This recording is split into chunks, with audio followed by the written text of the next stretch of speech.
and so will Brooklyn. And I'm going to take the Clippers and San Antonio to win their play-in games. So with that premise, that's our foundation as we start. Let's go first to the Eastern Conference. I'm going to take the Heat over the Cavs. Again, if Jarrett Allen was playing, I think you have a 7-game series. He's not, and in the 18 games without him, they've only won 7.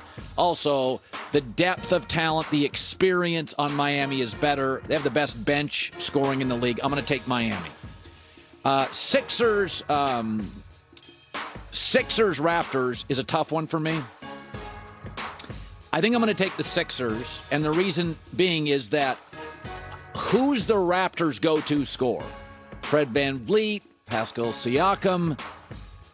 I got 2 guys.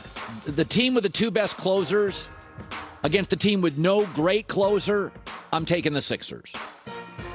Milwaukee, Chicago. Milwaukee played them 4 times, won all 4 games. Chicago can't beat the good teams. Lonzo Ball's out. Won't be a close series. Boston and the Brooklyn Nets. I'm going to take the Nets over the Celtics. When KD and Kyrie played this year, the Nets were 11-6. Ben Simmons is going to play defensively. Remember, the Celtics also lost their best defender, Robert Williams, to an injury. Major. So the Nets will be better defensively because of Ben Simmons. The Celtics will be worse without defensive stalwart Robert Williams. I'm going to take the Nets. So let's go. There we go. Now it's going to be Miami against Philadelphia. I would and this is close, but again, I'm going to take the Sixers over the Heat. Remember, Miami's a better bench team, but benches shrink in the playoffs. Secondly, I get the 2 best closers in the series are both on the Sixers. James Harden and Joel Embiid. Jimmy Butler is not a great closer. He's a great athlete. Same with Bam Adebayo. So their bench advantage won't be a big advantage. I'll take the Sixers. Milwaukee Nets will be an excellent series. I think this is where the lack of chemistry, it's so good with Milwaukee and so uneven with Brooklyn. This is where I think Brooklyn meets their ceiling. Also, of the 3 best closers in the series, Milwaukee has one of them. And Chris Middleton's the 4th best closer, but he was pretty good in the postseason last year. So I take Milwaukee and the 76ers to advance. From there, I'm going to take Milwaukee. I think when Brook Lopez came back, they're the much better defensive team here. Harden hasn't played well lately. They have big game experience here. Again, we kind of threw the Sixers together. I think Maxey and Harden and Embiid, they're all kind of trying to figure each other out. Milwaukee knows exactly what they are. They've been in multiple big games, including the conference finals and the finals last year. Milwaukee goes on to win.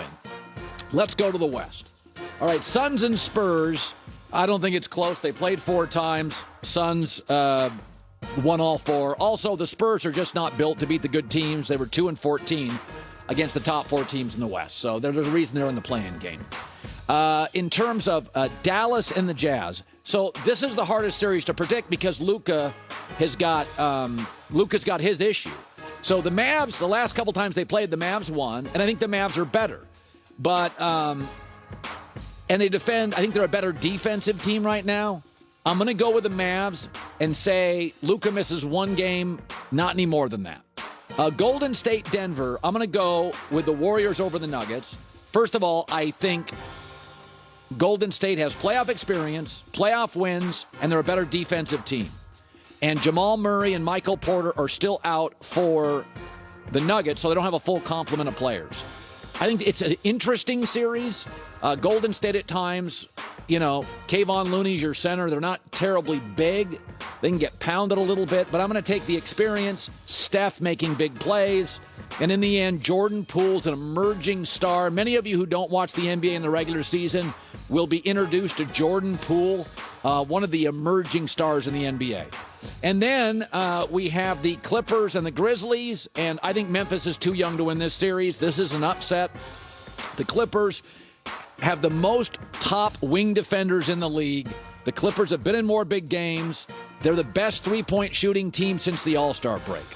Then you get into Suns and Mavs, and the Suns went 3-0 against the Mavs. I still don't think we know what's up with Luka. I think the Suns are easily the best team in the league, and I think they dispose of the Mavs pretty quickly.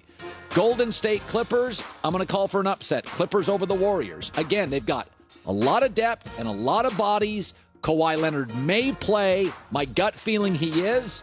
And the Warriors, since the All-Star break, are like a 500 team.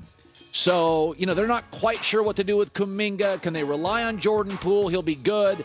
What are we going to get from Clay? Steph's been beat up, same with Draymond. I'm going to take the Clippers for the upset. And then the Suns over the Clippers. Listen, the Clippers are an 8 seed. The Suns were easily the best team in the league. At some point, you meet your ceiling, and that would be even with Kawhi, I don't think you'd have the chemistry yet. But I said this the other day. I think Clippers-Suns is going to be an interesting series. I think they're the one team that has enough length, enough experience, a great coach. They'll go in with house money, an 8 seed. They'll play incredibly loose. I think the Clippers would give the Suns some headaches. And Chris Paul's health, you always kind of cross your fingers. So then it's the Suns, Bucks in the finals, and I have the right not to make a prediction on that. I do yet. By the way, you guys didn't have a problem when the Lakers-Celtics met every year in the finals. What's wrong with that? They're the best constructed teams in the league with the best chemistry, good coaches, good GMs, great rosters. All right. I mean, that's what's been happening in the NBA since forever. Yeah. So the Warriors what's wrong and whatever team LeBron was on. If you don't have a problem with the Lakers meeting the Celtics in the heyday of the NBA, then what's wrong with that? They're not going anywhere. B.J. Armstrong, 3-time champ, an all-star, NBA agent, now joining us.